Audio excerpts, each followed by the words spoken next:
Welcome in, everybody. I'm Mr. Fox, and this is the Counselor. It's a pleasure to be here today to talk to y'all, and whoever you are, wherever you may be, and however you may be, I hope this video finds you in a good place. Let's get on with it.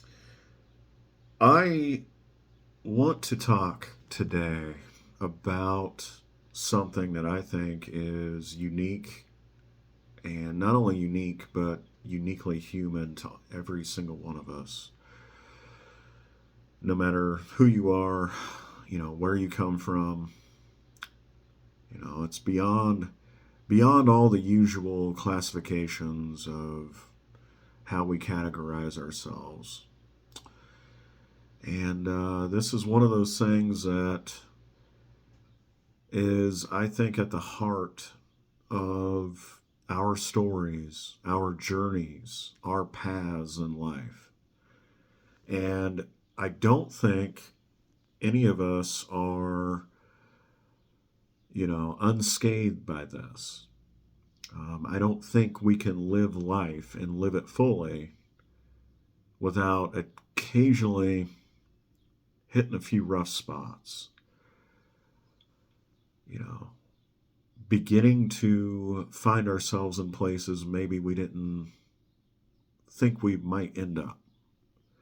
Or we're now asked to suddenly pivot and shift gears and attempt to become someone or somebody that we're not sure if we can become, or we're not sure we have the requisite gifts or talents or abilities to be able to move into a new way of being or a new way of life. And what usually sets the precursor for all of this generally doesn't just happen out of nowhere. At least from what I have noticed and observed, and from the stories I've heard from others, and from just my own experiences. Generally, this comes through some kind of fall, some kind of detour, some kind of feeling of being lost. Or should I say, feeling lost. And when we fall like this, we don't just get right back up. That's usually not how it goes for many of us, anyways. For most of us, and for many of us, I should say, it takes time. It's a process just to be able to get back up on our feet, to find our way, to breathe again, to feel as if, we can get back out there, we can get back up, we can stand on our own 2 feet, and then we're going to be all right. And it might not look the same, and it might not sound the same, and it might not feel the same. But there is life, and there is growth, and there are opportunities that exist beyond falling down. And I believe that falling down is a part of the transformative process of growth and evolution of spirit and expansion of consciousness, even. I really do. And I think most of what we call expansion and growth and transformation and becoming are born out of the womb of falling down, which is also to say that the womb of growth and transformation is really born out of woundedness, out of trauma.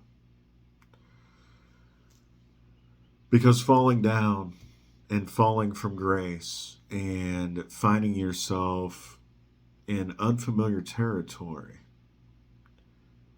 where reality suddenly doesn't even seem or feel real is it's unsettling. It's life altering. And it shakes you. It shakes you from that tree of comfort, that tree of complacency. You know, so what am I saying? Essentially, I'm saying that the fall is part of life. So how do we roll with that? How do we integrate that? How do we embody that? Well, let's start here. It's okay to fall. And not only is it okay to fall, but you're gonna fall. And I would almost go as far as to say you need to fall. Sometimes we don't know who we really are and who we're really capable of becoming until we have fallen, until we have lost, until we have our worlds sort of blown up and taken from us. And suddenly, everything that we thought we could hold on to and we could grasp has suddenly been torn apart, asundered. And when we're in that place, obviously it's uncertain. Obviously it's uncomfortable and it's not exactly pleasant and it hurts like hell, even. But I do think there's gold in the experience of reaching a certain place in life. It could be a place of great pride and joy. It could be a wonderful identity or role, a career position, something that you've really worked towards, maybe your entire life or most of your life. It could be something that you have poured all your heart and soul and all your passion into. And you stumble, you falter, you come up short, you make some kind of error or gigantic error that throws you out of Kansas, where you are sort of like Dorothy in the Wizard of Oz, where you don't know where the heck you are anymore. You're like in a whole new world. And when you experience the kind of fall that I'm talking about, it's an existential shattering experience. There's no other way around it. And again, like I said, I think we all go through various challenges and phases and times in our lives where we are shattered. And if we're not shattered, we're fractured in some sense.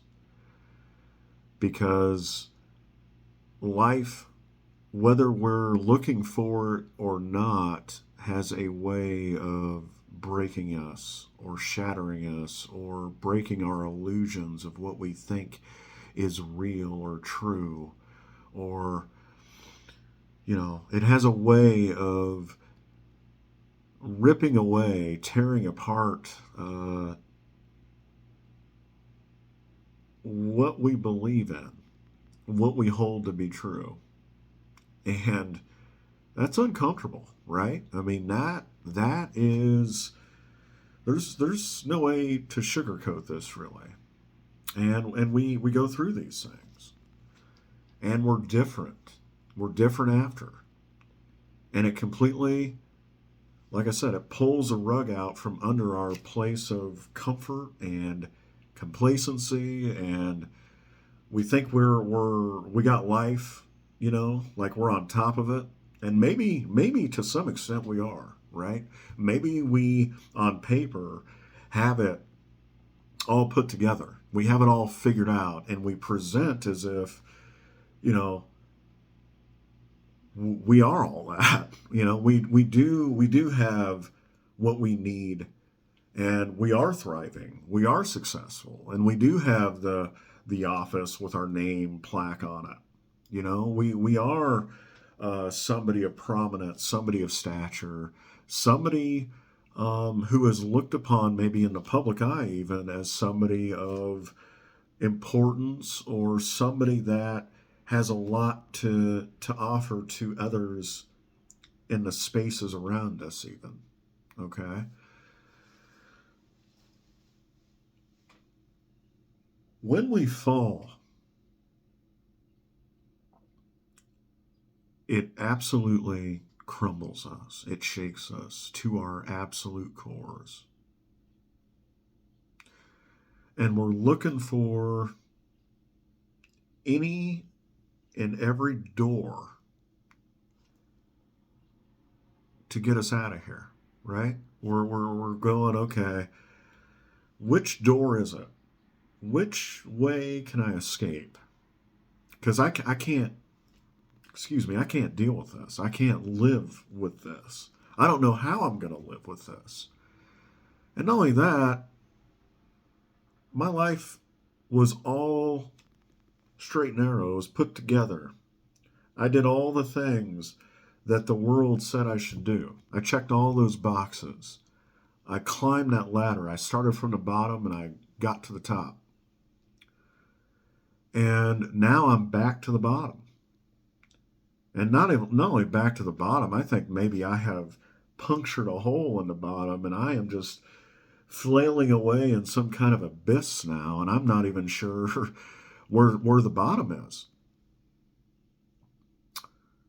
You know? That space where you're like, catch me, I'm falling. You haven't even hit the ground yet. When you're in that place, or if you find yourself in that place, it's scary. It can take you to places in your mind and in your heart and in your soul that you've never been to before. And you question everything. You question God. You question reality. You question others. You question your own life. You question your being, your purpose, your meaning, your worth, your value. And it seems as if you're insulated when you're in this place. Like, everything sounds different. Everything feels different. You feel disembodied. You're so inside yourself because you're so shut down. You're disembodied. You're dissociated. Not only from yourself, but from the world. And the world begins to feel different when you're in this place. It feels as if everything around you continues to live and move and function just as it has always. And everybody you run into, or everybody that you continue to associate with and talk to, friends, family, etc., they are continuing to live their lives as if everything is normal. And maybe in their worlds, it is. But the thing about falling down is, you notice, just because you're in that dark place in that dark space that they're not. And the world goes on, and people go on. It all goes on, it all moves forward, and it doesn't stop. And one of the cruelest things about life that I think maybe we're not honest enough about in the grand scheme of things is that, I don't know, this is an idea that I postulate frequently and I kind of come back to and I kind of wrestle with. And maybe you do too, but there's a big part of me that wonders about the universe and wonders about what we might call the ultimate, however you may define that. But specifically, what gets me going about that is this question of just how indifferent the universe or the beyond might be to us. You know, it's kind of a cruel thing.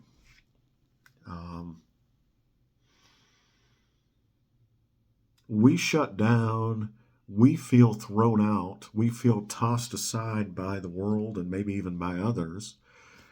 We're suddenly sort of lost and feel broken and confused and just outside of the general parameters of what we call everyday society and everyday reality and the everyday life and living and all the things,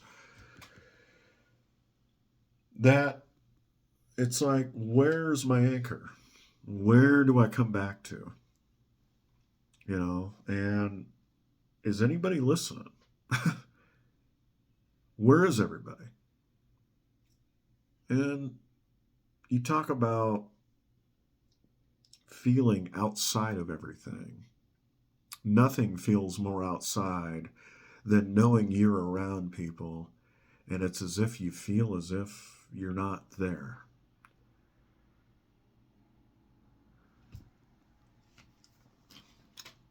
So it's disheartening to say the least. It's demoralizing. And it's not just depression that accompanies us, right? This is like a depression beyond depression. This is beyond a clinical diagnosis. This is what can really only be described as a soul level kind of depression. Your whole existence has been completely blown apart. It's evaporated before your very eyes. And sounds and colors and feel and taste and everything is just a little bit off. Heck, it's not just a little bit off. It's very off. It's very different. And even though you feel, you know your body's here, you're not. Because you're so consumed by where you're at with this falling that you've experienced.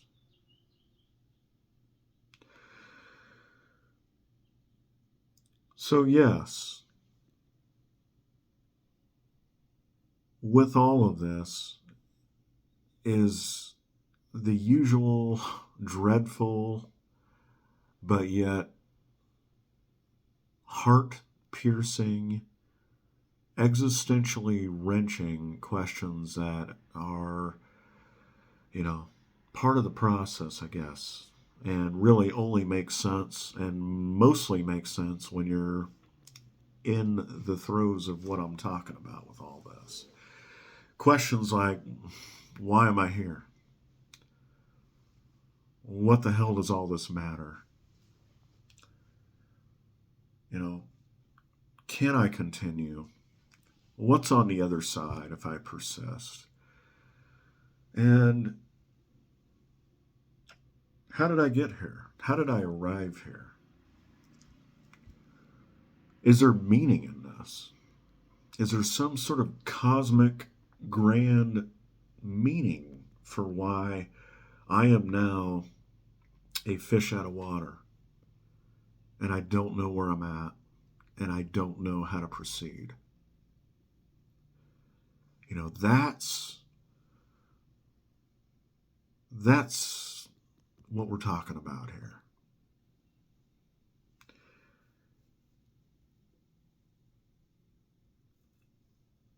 And through all of this is a growing sort of apathy, an indifference, even that can maybe come with this shortly after the fall. You know, of course. Why would you care about things? Why would you want to maybe carry on? As grim and as bleak as that sounds, unless you've been here, you can't really know what that is until you've been here. You know? And again, I think that this is experienced by all of us to varying degrees. Um, there are curveballs that were thrown in life that, again, we didn't ask for, we didn't invite, we didn't say, hey, give me some of that, or hey, I'm doing so well and I'm just slaying at life right now that I just, you know what, I'm kind of bored. I'm just so bored because I'm doing so well at life that, you know what, I need a little nuance. I need a little variety. So why don't you throw me a curveball and knock me on my ass in a way in which I'm not going to be the same anymore. And I don't know if I'll ever be the same. That's what I want. That's what I need, right? We don't, nobody asks for this. But I think it's oftentimes in the things that we're not looking for, we're not seeking, and we're maybe not wanting. Those are the things that have a way of creeping in, showing up, punching us right in the damn throat when we're least expecting it. And that's the wake up call. That's the awakening. All right? That's when you get your ass handed to you. And I do believe that's where we start really living, oftentimes. We experience some breakups, right? We experience lost relationships or separations, divorces, things like that. But I'm talking like the kind of loss, the kind of ruptures in our lives that we're not the same. And that's what these falls that I'm talking about, that's what these are. They're ruptures.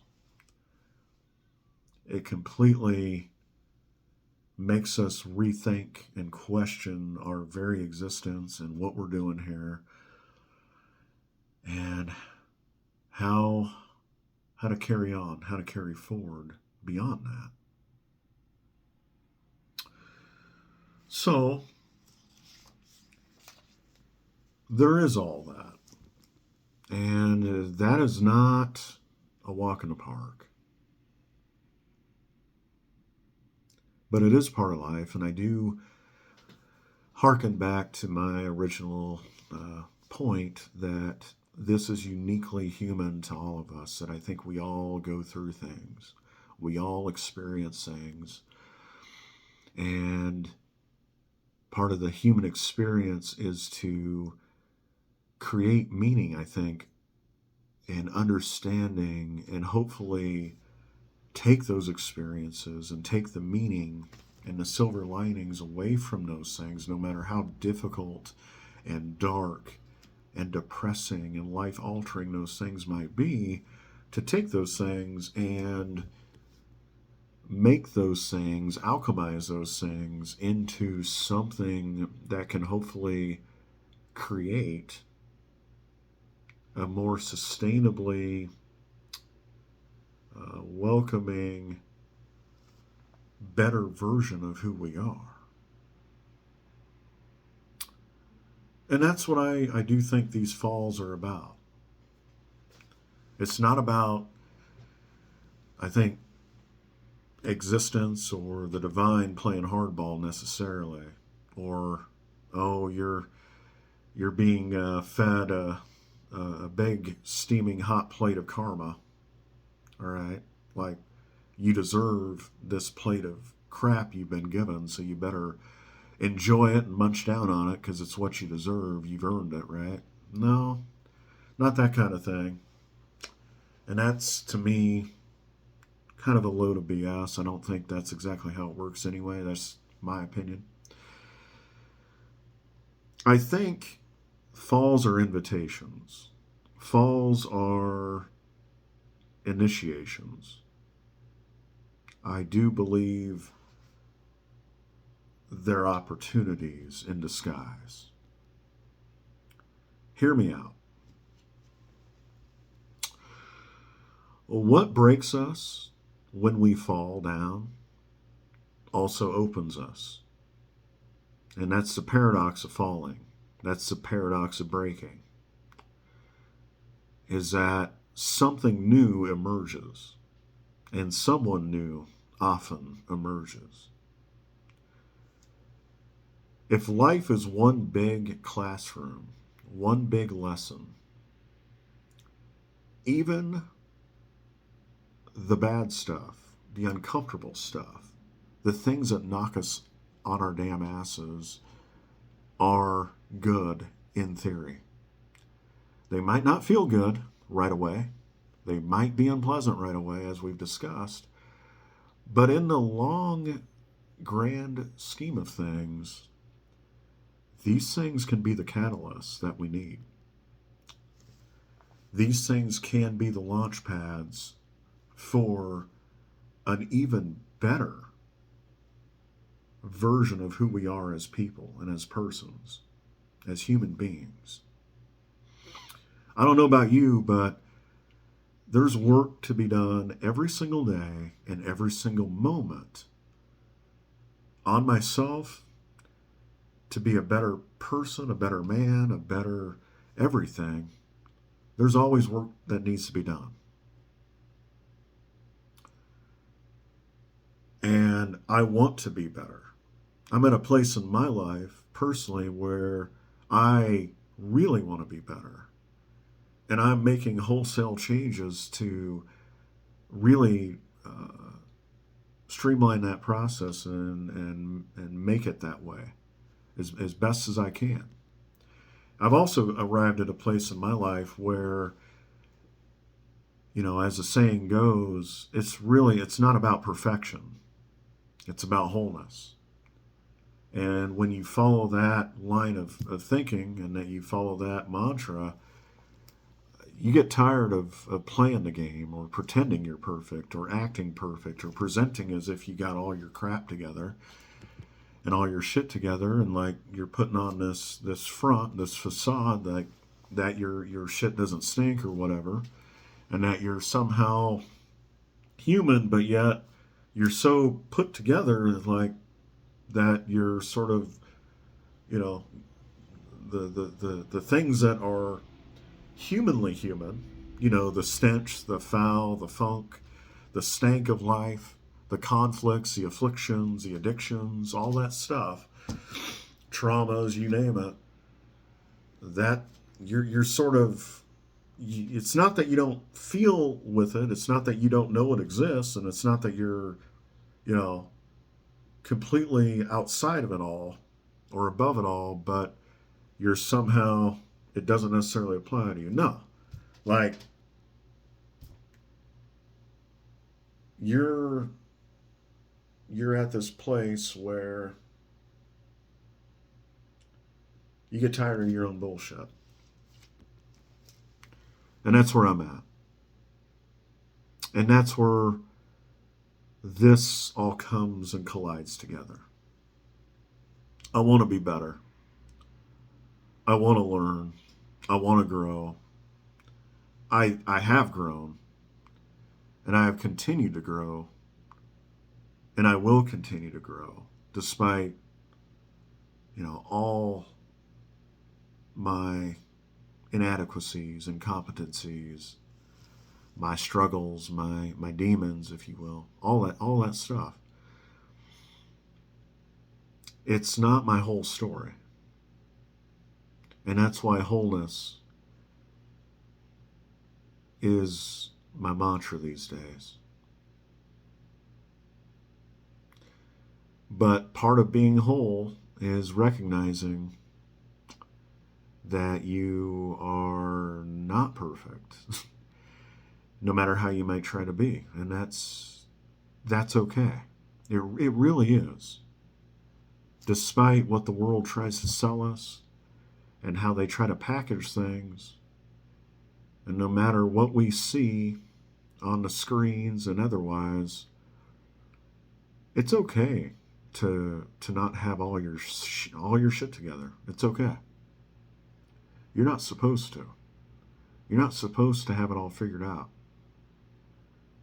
And yes, it's necessary, and it's also, I think, inevitable that if you live life and you live it long enough, you're going to experience chapters or moments or seasons in your life in which you fall down, where life kind of sucks, where it's really hard, and you don't maybe have a clear sense of direction, and you don't really know where you're going. There's no exact way to go here.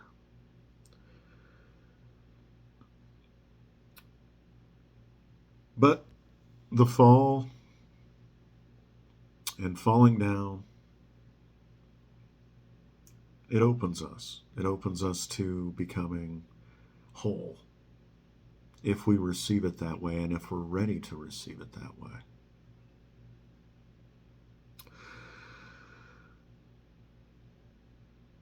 And weird things happen when we're in our most darkest places of solitude, if you will. When we shut out the world because we've fallen down and we feel like we can never really be any semblance of ourselves in the world again. There are weird things and strange things that happen in all kinds of ways. And if we remain open, right? If we allow the breaking and the falling to open us, and we're able to receive what it has to offer, really incredible things can start happening. And we don't even necessarily have to ask for it. We're not oftentimes even looking for it. But people show up, old acquaintances start showing up, people start messaging us out of the blue, checking in on us, checking up on us. And then with time and some healing and some real brutal but necessary exploration of ourselves, we begin to learn about some of the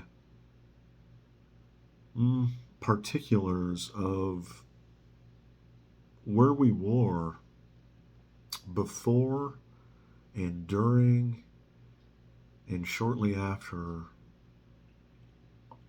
all shit hit the fan, right?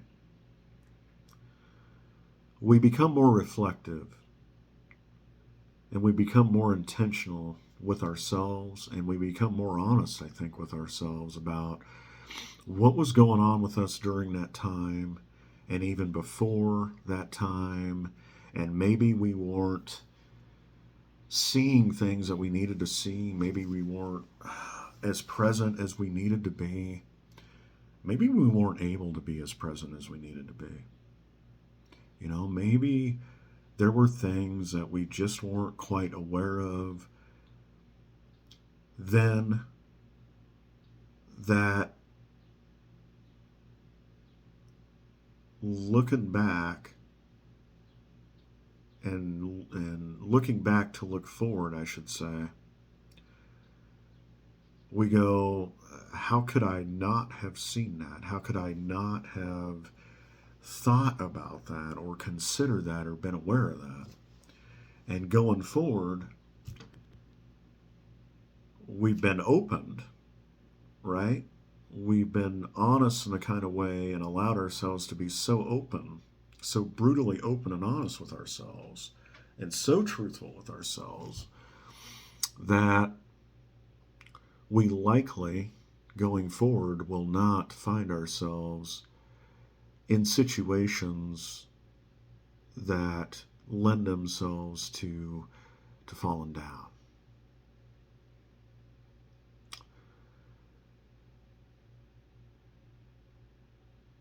But in saying that, at the same time, I do think there's a pattern to this, and I don't think it's all um, without reason and without some rationale. Now, does everything have a reason or a purpose? Does everything have a meaning? I don't know the answer to that question. Perhaps I'll do another video on that sometime, but what I will say is that's those are the kinds of questions that you begin to wrestle with when you've experienced a falling down and a falling forward.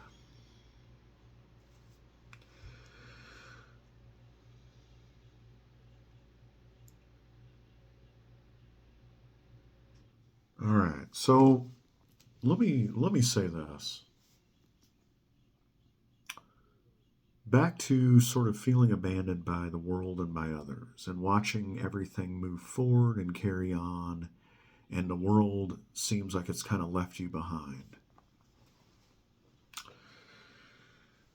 You feel abandoned when you are in the soul level throes of your fallenness.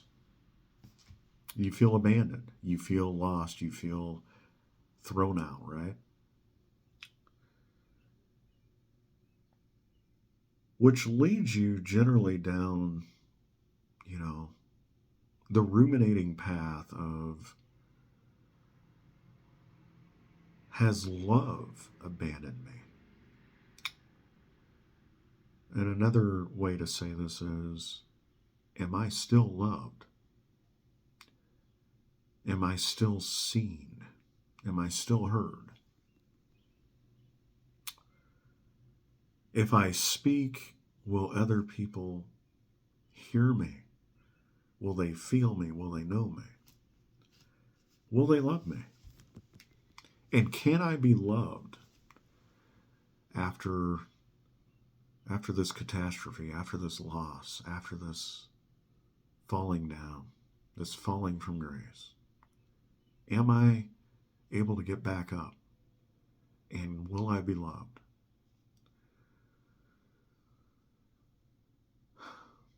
Well, love doesn't abandon us.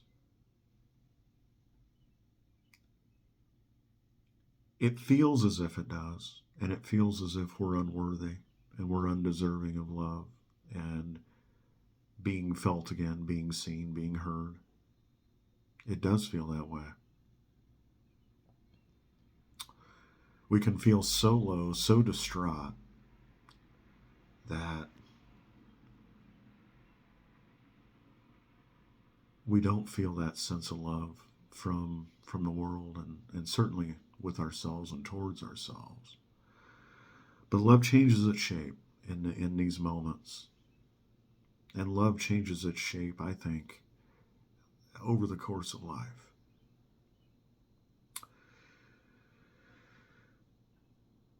And how it changes its shape is, I think it can happen in a multitude, in an endless variety of ways, in an infinite amount of ways, I should say.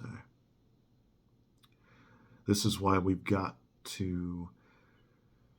called to keep our hearts open, even though when they're completely broken open.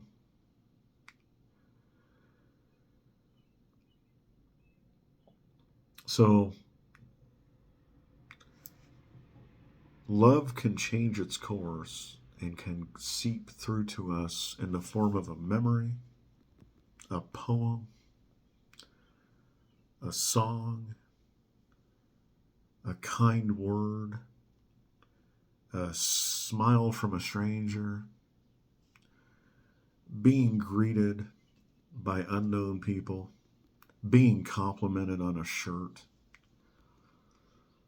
um, your pet, your dog, your cat, whatever, greets you, acknowledges your existence. It can even manifest itself as a whisper in the wind when no one else is around.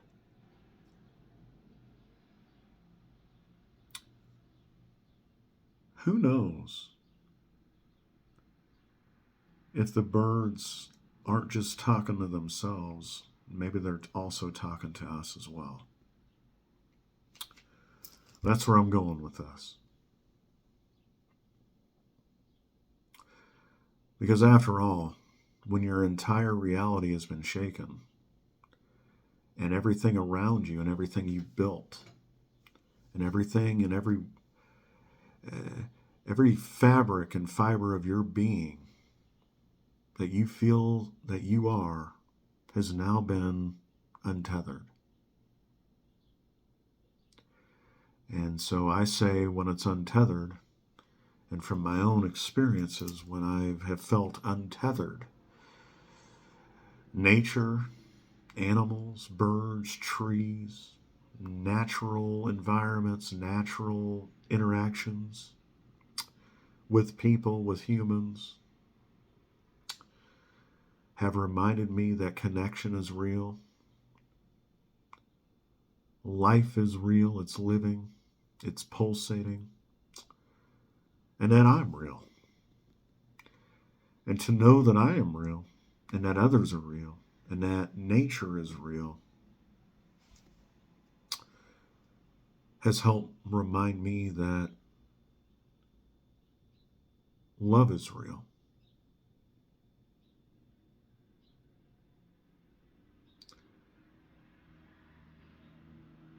So love doesn't abandon us.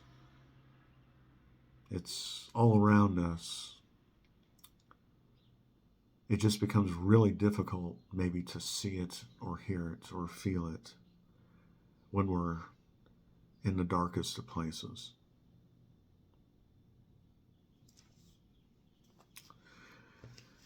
It also needs to be said that this is not just your imagination. This is not you being lost in the kind of way that might be described as being in a state of maybe psychosis or escapism, um, to help, compensate and cope with the difficulty of, you know, allowing yourself to feel the anxiety and the depressive nature of feeling lost. This is not your imagination. all this stuff that you're allowing yourself to feel, and feel in a way that's so real, it's almost immense. It's almost overwhelming. It's almost as if you're seeing, hearing, and feeling things for the first time. It's like you've been given a new breath to your soul, even.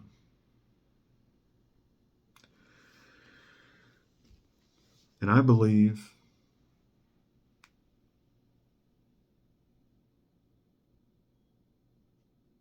where this comes from, something beyond.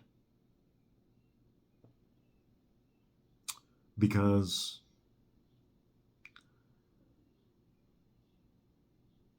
when we're completely lost, feeling broken, and we have fallen in every which kind of way,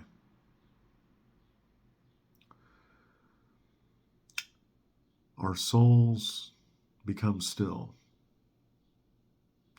There's a new kind of silence.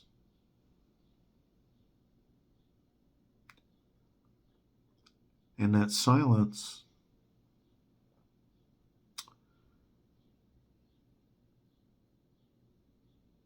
is experienced as a complete reckoning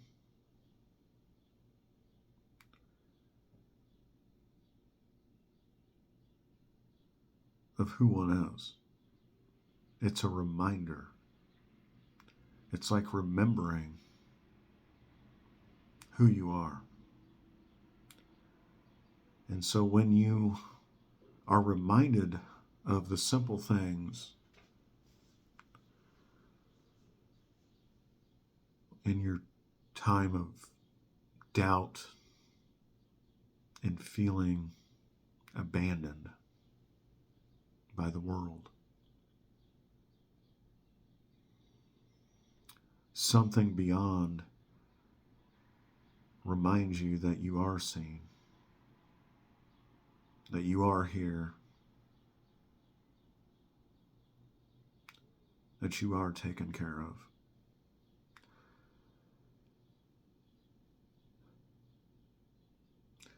You know,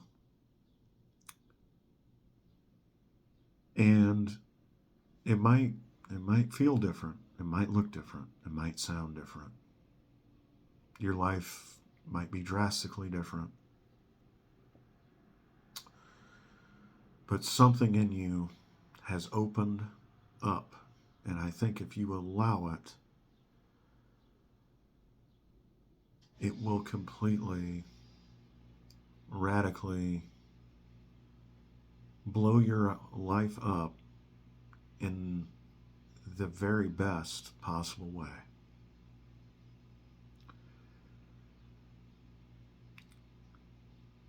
Because just when we want to leave, and when we want to throw in the towel, and we want to quit, and we don't want to be here anymore,